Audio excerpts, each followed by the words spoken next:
डिठे साकू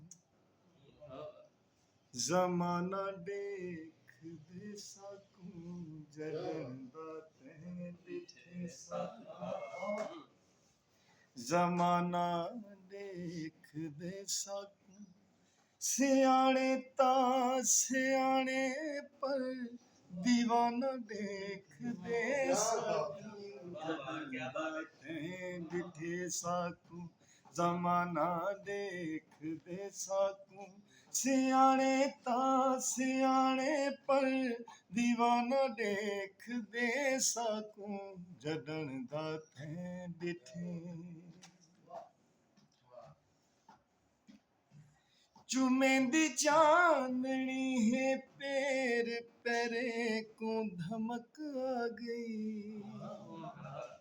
चुमेंदी चांदनी है पैर पैरे को धमक आ गई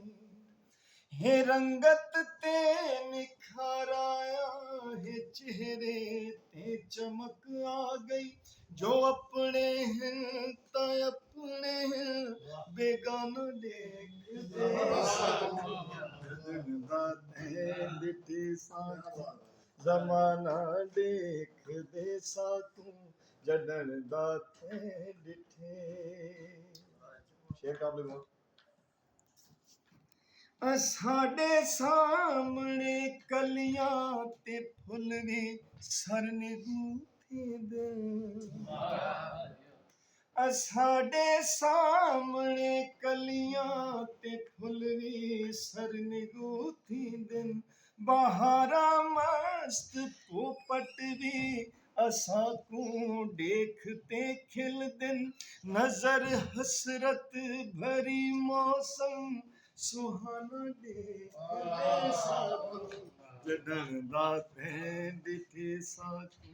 जमाना देख दे साकू जडन दा तैं डिठे। मक्ता ये मेरा बहुत पसंदीदा शेर है और मैं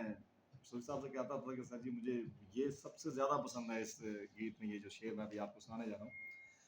असां जी पासे फिर दे हैं सितारे हूँ तरफ फिर दिन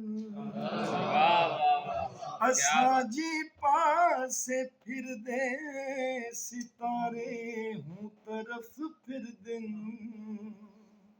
असां लब चोलू चा नाजिश ते हीरे पैर विच किरदन असां अनमोल थी गए खजाना देख दे साकू जडन दा तैं डिठे साकू जमाना देख दे साकू असां जी पासे फिर दे हैं सितारे हूँ तरफ फिर दिन असां लब चोलू चा नाजिश ते हीरे पैरां विच किरदन असां अनमोल थी गए खजाना देख दे साकू जडन दा तैं डिठे साकू